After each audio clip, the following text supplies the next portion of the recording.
Good day everyone, this is Mama Duko, and this tutorial video is the continuation of our topic, fundamental operations of fractions. And we're still in the second operations of fractions, which is subtraction of fractions. Our objectives are subtract similar fractions, subtract dissimilar fractions, subtract mixed numbers, and whole numbers. Subtraction of similar fractions. Like in addition, we simply deal with the numerators and retain the denominator. To do that, simply subtract the numerators and copy the denominator and reduce to lowest terms if needed.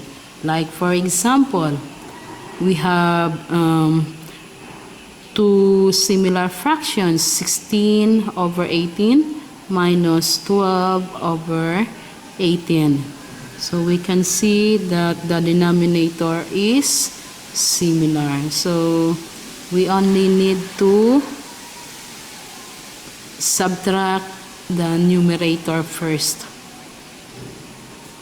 Okay, so 16 minus 12, and then retain the denominators, which is 18. It will be equals 16 minus 12 is 4 over 18. And then we can reduce these fractions into lowest terms. Okay, so two common terms that can be used to divide these two numbers is 2. 4 divided by 2 is 2. And then 18 divided by 2 is 9. Okay, so the answer is 2/9. Subtraction of dissimilar fractions. Like in additions, we need to convert dissimilar fractions into similar fractions first. Then proceed to subtractions of similar fraction. For example, 2/3 minus 1/4. So we can see clearly that these two fractions are dissimilar since their denominators are not the same. So we need to get the least common denominator first. So the least common denominators is 3 times 4 is 12. So now they have similar denominator,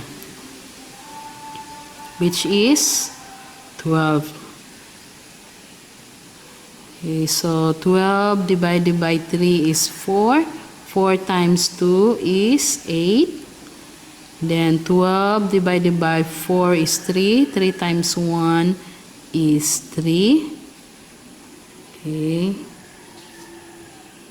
So subtract the numerators above. So 8 minus 3, and then retain the new denominator. Okay, so equals 8 minus 3 is 5 over 12. So our answer is 5 over 12. Another example is 5/6 minus 1/8.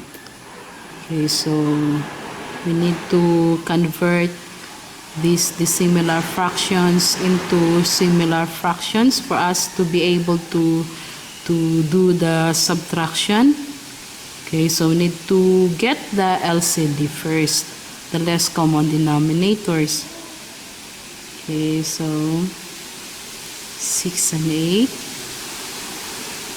Okay, so the common term between these two is two numbers is 2. Okay, so 6 divided by 2 is 3, and 8 divided by 2 is 4. Okay, so there's no common term or number that can be divided into these two numbers. Okay, so 3 divided by 3 is 1. Okay, then bring down 4. 4 divided by 4 is 1. So the LCD is 2 times 3 times 4. Okay, the answer is 24. So now these two dissimilar fractions already have least common denominator, which is 24. Okay, so 24 divided by 6 is 4. 4 times 5 is 20. And then 24 divided by 8 is 3. 3 times 1 is 3. Okay. Then, since they have similar denominators now, we can proceed to subtraction. Okay, so subtract the numerators above. 20 minus 3. Then retain the denominator, which is 24. Okay, so 20 minus 3 is 17 over 24. So this is our answer.